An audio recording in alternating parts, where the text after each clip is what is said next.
Ndingati beginning of this year ndakaita problem yemutsipa ndichibuda chinyama kugotsi. Ndingati zvakatanga I think inana January February koko ndinyazoziva.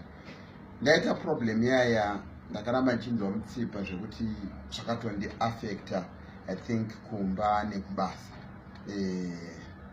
Reason ndingati kana kuti matangiro azvakaita ndeyekuti ndine mushamwari yangu yatinongoti waishe inonzi Cheti weKwarempako.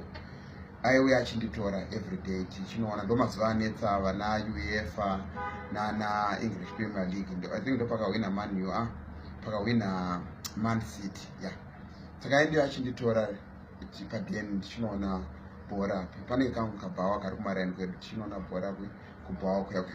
Saka challenge yaitika TV yachenge iri pakati kwirirei saka ende mubhawa make mamusina machezo kuti taisimuka so tosimuka takatarisa TV yemunesi anenge akadai so mubhawa me.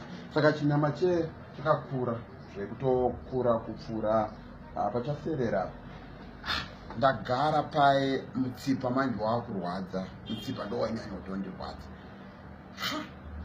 Madam pamba ndoveiona TV zvekubika munongoziva maTV edai zvekubika vanawo vachiona makatuni ininiwo ndaifarira bhora.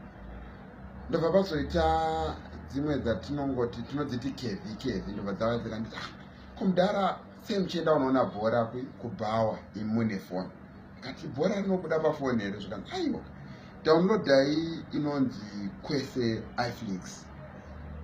Zvoshuwa ndakadownloada Kwese iFlix yaya ndadownloada pafoni pangu ndadownloadera madamu nepachi iPad chevana ndadownloada paya ndirikutatanga kuona toona pane bhora pane mamovie makatuni madocumentary zvese tongoti TV inenge iri pafoni kutogara mudzipo wangu watofamba wakutolusi wakutoita uchidzika chinyama chakutopera ugotsi. Pesa apa kusaziya vanhu vanoenda kubva ndaizviramba kuti vanhu vanoona TV yemubhawa vanoita chinyama ugotsi but ndatangawo kuenda inini ndopandakatanga kuona zvichiona ende chiri easy paKwese iFlix ndechekuti mabundles acho kungoti *143# wototenga mabundle ende unoona kusvika mwoyo watomira wotoneta nekuona chinotopera moto pafoni asi uchingonakidzwa. Saka ndichanongoencourage vanhu kuti ngatisiye zvekuenda kubhawa because zvazvakumutsa futi muromo kumba unongoziva kubhawa munhu wekubhawa.